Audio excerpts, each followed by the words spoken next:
Good morning weekly trend സെറ്റേഴ്സിലേക്ക് സ്വാഗതം. ട്രംപിന്റെ tariff നടപടികളിൽ നടുവൊടിഞ്ഞ ആഭ്യന്തര വിപണിയാണ് പോയ വാരത്തിൽ കണ്ടത്. ഓട്ടോ, ഫാർമസ്യൂട്ടിക്കൽസ്, ചിപ്പുകൾ എന്നിവയ്ക്ക് 25% തീരുവ ഏർപ്പെടുത്തുമെന്ന ട്രംപിന്റെ പ്രഖ്യാപനം മേഖലകളെ വലച്ചു. ഇതോടെ ബെഞ്ച്മാർക്ക് സൂചികകൾ രണ്ടാം വാരത്തിലും നഷ്ടത്തിലാണ് ക്ലോസിംഗ് നടത്തിയിരിക്കുന്നത്. ആഗോള സാമ്പത്തിക സാഹചര്യങ്ങളെക്കുറിച്ചുള്ള ആശങ്കയും വിദേശ നിക്ഷേപകരുടെ പിൻവാങ്ങലും മാസങ്ങളായി തുടരുന്ന കറക്ഷന്റെ ആക്കം കൂട്ടിയിട്ടുണ്ട്. പ്രതിവാര പ്രകടനം നോക്കുമ്പോൾ നിഫ്റ്റി 0.5% ഇടിഞ്ഞപ്പോൾ bank Nifty 0.24% flat to negative നോട്ടിലാണ് പെർഫോം ചെയ്തത്. ലോങ് ടേം സപ്പോർട്ട് ലെവലിൽ നിന്നും ബൗൺസ് ബാക്ക് നടത്തിയ നിഫ്റ്റി മെറ്റൽ ഇൻഡെക്സ് ആണ് 5% റെക്കോർഡ് മുന്നേറ്റം നടത്തിയത്.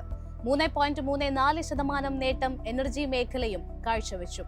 2.25% ഓയിൽ ആൻഡ് ഗ്യാസ് സൂചികയും 1.5% നേട്ടം റിയൽറ്റി മേഖലയും പ്രകടമാക്കി. ദുർബലമായ ഡിമാൻഡും ആഗോള വിപണിയിലെ സമ്മർദ്ദങ്ങളും ഉൾപ്പെടെയുള്ള വെല്ലുവിളികൾ ഓട്ടോ മേഖലയെ തളർത്തി. ഉയരുന്ന താരിഫുകളും സാമ്പത്തിക അനിശ്ചിതത്വങ്ങളും കാരണം ടാറ്റ മോട്ടോഴ്സ്, ബജാജ് ഓട്ടോ തുടങ്ങിയ പ്രധാന കമ്പനികളുടെ വിപണി മൂലധനത്തിലും ഗണ്യമായ ഇടിവ് രേഖപ്പെടുത്തിയിട്ടുണ്ട്. ഇതോടെ സൂചിക പ്രതിവാര അടിസ്ഥാനത്തിൽ 2.5% വീണു. ഫാർമ, ഹെൽത്ത് കെയർ മേഖലകൾ 1.5% മുതൽ 2% കൂടുതലുള്ള ഇടിവിലേക്കും നീങ്ങി. 1.96% ഇടിവ് FMCG സൂചികയും 1.86% ഇടിവ് നേരിട്ട IT സൂചികയും പ്രതിവാരത്തിൽ മങ്ങിയ പ്രകടനം കാഴ്ചവെച്ചു. ട്രംപിന്റെ താരിഫ് നടപടികളും ലോകത്തിലെ ഏറ്റവും വലിയ റീറ്റെയിലറായ വാൾമാർട്ടിന്റെ നിരാശാജനകമായ ഗൈഡൻസും ബാങ്കിംഗ് ഓഹരികളിലെ ഇടിവും ഉൾപ്പെടുന്ന പ്രധാന കാര്യങ്ങളാണ് പോയ വാരം വാൾസ്ട്രീറ്റിനെ ബാധിച്ചത്. ഇതിലുപരി FOMCയുടെ മീറ്റിംഗ് മിനിറ്റ്സും നിർണായകമായിരുന്നു. പണപ്പെരുപ്പ ആശങ്കകൾക്കിടയിൽ പലിശ നിരക്കിൽ ജാഗ്രത പാലിക്കാനുള്ള സൂചനകളാണ് FOMC ഉദ്യോഗസ്ഥർ നൽകുന്നത്. പണപ്പെരുപ്പം നിയന്ത്രണത്തിലാക്കാനോ അല്ലെങ്കിൽ 2% എന്ന ലക്ഷ്യത്തിലേക്ക് എത്താനോ ഉള്ള ശ്രമങ്ങളിൽ നയരൂപകർത്താക്കൾ ആശങ്കാകുലരാണ്. പ്രതിവാര പ്രകടനം നോക്കുമ്പോൾ ഡൗ ജോൺസ് 2.5% ഇടിഞ്ഞപ്പോൾ നാസ്ഡാക്ക് 100 2.26%, S&P 500 1.5% കൂടുതൽ ഇടിവും റിപ്പോർട്ട് ചെയ്തു.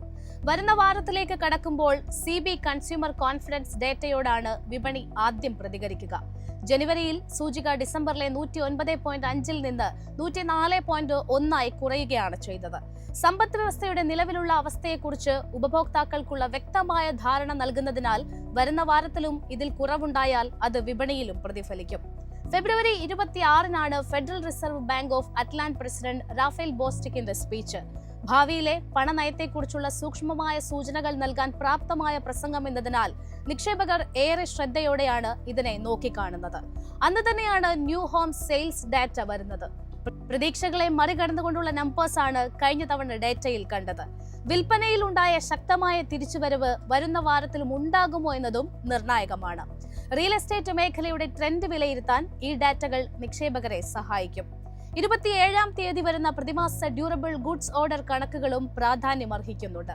ഡിസംബറിൽ US ഡ്യൂറബിൾസ് ഗുഡ്സ് ഓർഡറുകൾ 2.2% കുറഞ്ഞിരുന്നു.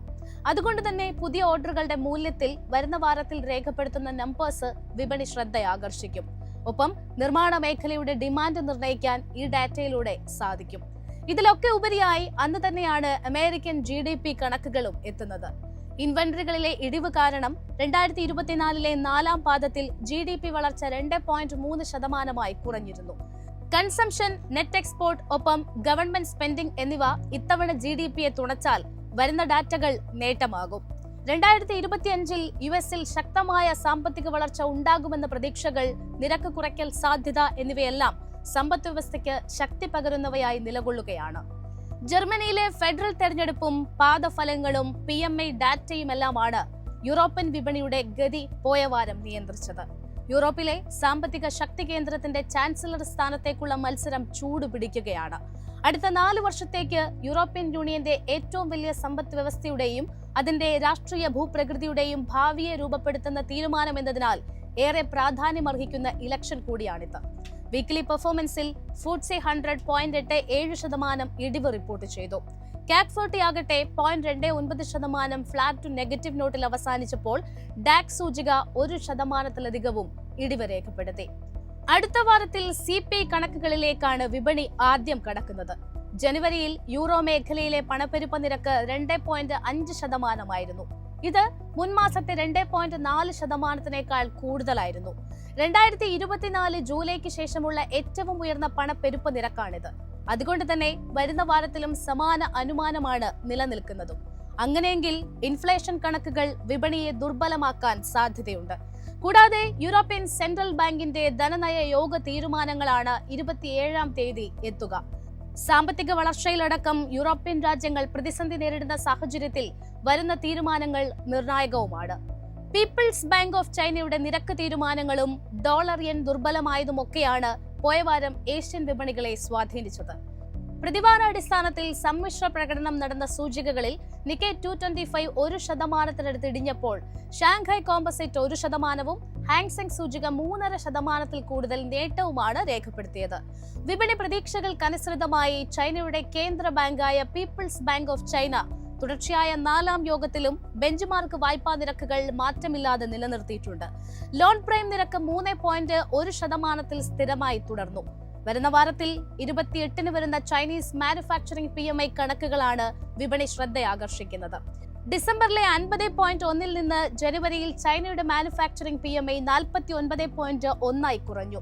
ചൈനീസ് മാനുഫാക്ചറിംഗ് മേഖലയിലെ സാമ്പത്തിക പ്രവർത്തനങ്ങളുടെ അളവുകോലായ ഡാറ്റ വരുന്ന വാരത്തിൽ എത്തരത്തിലാകും എന്നതും വിപണിയുടെ ഗതി നിർണ്ണയിക്കും.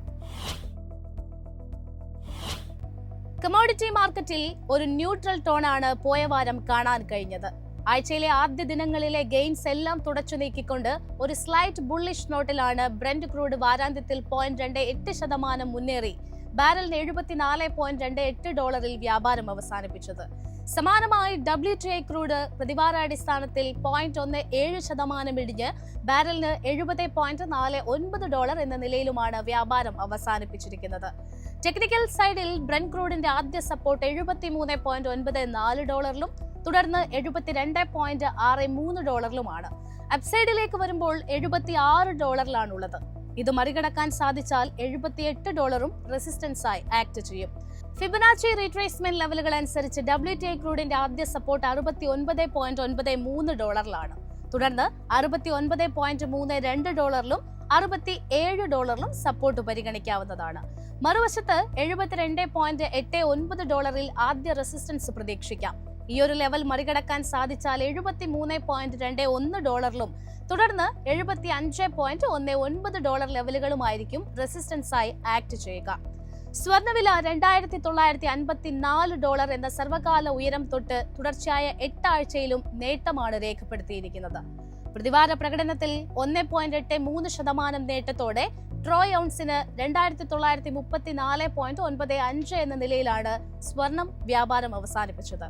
വരുന്ന സെഷനുകളിൽ സൈക്കോളജിക്കൽ ലെവലായ $3,000 ആദ്യ റെസിസ്റ്റൻസ് പ്രതീക്ഷിക്കാം. RSI ഇൻഡിക്കേറ്ററിൽ ഡൈവേർജൻസ് കാണാൻ സാധിക്കുന്നതുകൊണ്ട് സ്വർണ്ണവിലയിൽ പ്രോഫിറ്റ് ടേക്കിംഗ് നേരിട്ടേക്കാമെന്നാണ് വിദഗ്ധർ പ്രതീക്ഷിക്കുന്നത്. ഡൗൺ സൈഡിൽ $2,918 മുതൽ $2,916 റേഞ്ചിലാണ് ഇമ്മീഡിയറ്റ് സപ്പോർട്ട്. ഈ ലെവൽ ബ്രേക്ക് ചെയ്താൽ $2,879 മുതൽ $2,877 റേഞ്ചിലും തുടർന്ന് $2,853 സപ്പോർട്ട് പ്രതീക്ഷിക്കാം. വാരാന്ത്യത്തിൽ 0.01% ഇടിവോടെ 86.59 എന്ന ലെവലിലാണ് രൂപ വ്യാപാരം അവസാനിപ്പിച്ചത്. 86.98 എന്ന നിലയിലാണ് വരും ആഴ്ചയിൽ രൂപയുടെ ഇമ്മീഡിയറ്റ് സപ്പോർട്ട് ഉള്ളത്. 87.97 തുടർന്ന് $88 എന്ന സൈക്കോളജിക്കൽ ലെവലും സപ്പോർട്ടായി കണക്കാക്കാം. മറുവശത്ത് 86.38 എന്ന ലെവലിൽ റെസിസ്റ്റൻസ് പ്രതീക്ഷിക്കാം. തുടർന്ന് 86.13 ഈ ലെവൽ ബ്രേക്ക് ചെയ്യാൻ സാധിച്ചാൽ $85 റെസിസ്റ്റൻസ് പരിഗണിക്കാവുന്നതാണ്. പോയ വാരത്തിൽ FIIയുടെ ഭാഗത്തു നിന്നും നെറ്റ് സെല്ലിംഗ് ആണ് ഉണ്ടായത്. വിദേശ നിക്ഷേപകർ 7,793.27 കോടിയുടെ അറ്റ വിൽപ്പന നടത്തിയപ്പോൾ DIIകൾ 16,581.95 കോടിയുടെ നിക്ഷേപവും നടത്തി. ഫെബ്രുവരി 17-ന് വന്ന ട്രേഡ് ബാലൻസ് ഡാറ്റയായിരുന്നു കഴിഞ്ഞ വാരം നിർണായകമായത്. ജനുവരിയിലെ കണക്കനുസരിച്ച് രാജ്യത്തെ ട്രേഡ് ബാലൻസ് നെഗറ്റീവ് 22.98 ബില്യൺ രൂപയായിരുന്നു. 22-ന് മണി സപ്ലൈ കണക്കുകൾ പുറത്തു വന്നിരുന്നു. ഫെബ്രുവരി 5-ന് റിപ്പോർട്ട് ചെയ്ത 9.6% നിന്നും മണി സപ്ലൈ 9.8% ഉയർച്ചയാണ് രേഖപ്പെടുത്തിയിരിക്കുന്നത്. 21-ന് റിപ്പോർട്ട് ചെയ്ത S&P ഗ്ലോബൽ മാനുഫാക്ചറിംഗ് PMI 57.1 രേഖപ്പെടുത്തിയിട്ടുണ്ട്. അന്നേ ദിവസം തന്നെ പുറത്തുവന്ന S&P global service PMI 61.1 report ചെയ്തു. വരുന്ന വാരത്തിൽ ഫെബ്രുവരി 26-ന് മഹാശിവരാത്രി പ്രമാണിച്ച് ആഭ്യന്തര വിപണിക്ക് അവധിയായിരിക്കും.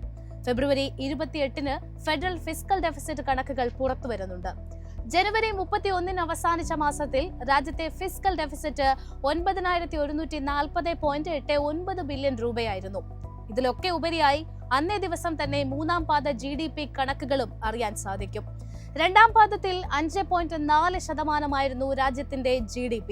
മൂഡീസ് അനലിറ്റിക്സിന്റെ റിപ്പോർട്ട് അനുസരിച്ച് ഇന്ത്യയുടെ GDP വളർച്ച 2025-ൽ 6.4% കുറയുമെന്നാണ് അനുമാനങ്ങളുള്ളത്. ഇത് RBIയുടെ പ്രതീക്ഷകൾക്ക് താഴെ എത്തുമെന്നാണ് കരുതപ്പെടുന്നത്. ആഗോളതലത്തിൽ മാറിക്കൊണ്ടിരിക്കുന്ന താരിഫുകളുടെ സ്വഭാവം രാജ്യത്തിന്റെ പല മേഖലകളെയും ബാധിക്കാൻ ഇടയാക്കും. ആഗോള സാമ്പത്തിക പ്രതിസന്ധികളും ഇന്ത്യയുടെ സാമ്പത്തിക വികസനത്തിന് ഭീഷണിയായ പ്രാദേശിക അനിശ്ചിതത്വങ്ങളും ഉൾപ്പെടെ നിരവധി ഘടകങ്ങളാണ് മാന്ദ്യത്തിന് കാരണമാകുന്നത്. GDPയിൽ ഇക്കാര്യങ്ങളൊക്കെ തന്നെ പ്രതിഫലിച്ചാൽ അത് വിപണിയിലും സ്വാധീനം ചെലുത്തിയേക്കും. അന്നു തന്നെ ഇൻഫ്രാസ്ട്രക്ചർ ഔട്ട്പുട്ട് ഡാറ്റയും പുറത്തുവരും. 8 പ്രധാന അടിസ്ഥാന സൗകര്യ മേഖലകളുടെ ഉൽപാദനം ഡിസംബറിൽ 4% കുറഞ്ഞിരുന്നു. ഒരു വർഷം മുൻപ് ഇത് 5.1%. ഈ മേഖലകളുടെ ഉൽപാദനത്തിലെ വളർച്ചാ നിരക്ക് വരുന്ന വാരത്തിൽ എങ്ങനെയാകുമെന്നതും വിപണി നിരീക്ഷിക്കും. പതിവ് പോലെ തന്നെ ആഴ്ചയിലെ അവസാന ദിനം ഫോറക്സ് ഡാറ്റയും എത്തും. ഫെബ്രുവരി 28-നാണ് ഈ ഡാറ്റകൾ വരാനിരിക്കുന്നത്. ഫെബ്രുവരി 22-ന് അവസാനിച്ച വാരത്തിൽ ഇന്ത്യയുടെ വിദേശ നാണ്യ കരുതൽ ശേഖരം $2.54 ബില്യൺ താഴ്ന്ന് $635 ബില്യൺ ടെക്നിക്കൽ സൈഡിൽ 4 ദിവസത്തെ കൺസോളിഡേഷന് ശേഷം ഷാർപ്പായിട്ടുള്ള ഒരു ഫോളാണ് ആഴ്ചയിലെ അവസാന ദിനം നിഫ്റ്റി സൂചികയിൽ കാണാൻ സാധിച്ചത്. Throughout the day Nifty pressure face ചെയ്ത് 0.51% ഇടിവോടെ ക്ലോസ് ചെയ്തു.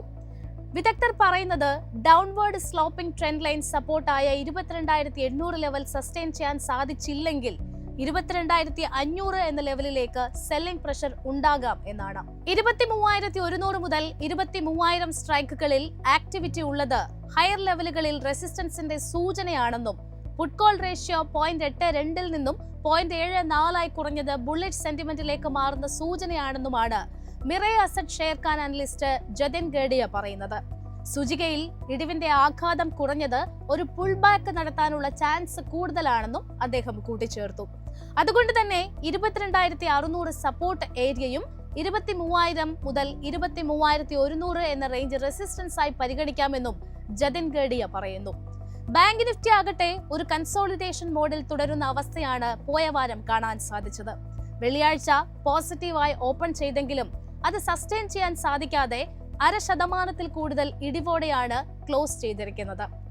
സൂചികയിൽ ഒരു സ്ട്രോങ് മൂവ്മെന്റ് വരണമെങ്കിൽ 49,500-ന് മുകളിൽ ക്ലോസ് ചെയ്യണമെന്നാണ് ലക്ഷ്മി ശ്രീ ഇൻവെസ്റ്റ്മെന്റിലെ അനലിസ്റ്റ് അൻഷുൽ ജെയിൻ പറയുന്നത്. അതുകൊണ്ട് 48,800 സപ്പോർട്ട് ലെവലായും 49,600 റെസിസ്റ്റൻസ് ആയും ബാങ്ക് നിഫ്റ്റിയിൽ പരിഗണിക്കാമെന്നും അദ്ദേഹം പറഞ്ഞു വെക്കുന്നു. 4 ട്രേഡിംഗ് ദിനങ്ങൾ മാത്രമുള്ള വാരത്തിലേക്ക് കടക്കുമ്പോൾ വിപണിയിൽ മാസങ്ങളായി തുടരുന്ന കറക്ഷന് വിരാമമാകുമോ എന്നതാണ് നിക്ഷേപകർ കാത്തിരിക്കുന്നത്. കൂടാതെ GDP കണക്കുകളും ഇതിനൊപ്പം തന്നെ പ്രാധാന്യമർഹിക്കുന്നുണ്ട്. 23,000 എന്ന സൈക്കോളജിക്കൽ ലെവൽ ബ്രേക്ക് ചെയ്യാൻ സാധിച്ചാൽ നിഫ്റ്റി 50-ൽ ഒരു ബുള്ളിഷ് സെന്റിമെന്റും തുടർന്ന് ഒരു ബൗൺസ് ബാക്കിനുള്ള സാധ്യതയും തള്ളിക്കളയാനാവില്ല. മറിച്ചാണെങ്കിൽ ഇടിവിൽ നിന്നും കൂടുതൽ ഇടിവിലേക്ക് നീങ്ങാനുള്ള സാധ്യതയും നിലനിൽക്കുന്നുണ്ട്. മാർക്കറ്റിന്റെ കൂടുതൽ അപ്ഡേറ്റ്സും എക്സ്പേർട്ട് ഒപ്പീനിയനും ഒക്കെയായിട്ട് തിങ്കളാഴ്ച രാവിലെ 8:30 മാർക്കറ്റ് പ്ലസിൽ കാണാം. നന്ദി, നമസ്കാരം.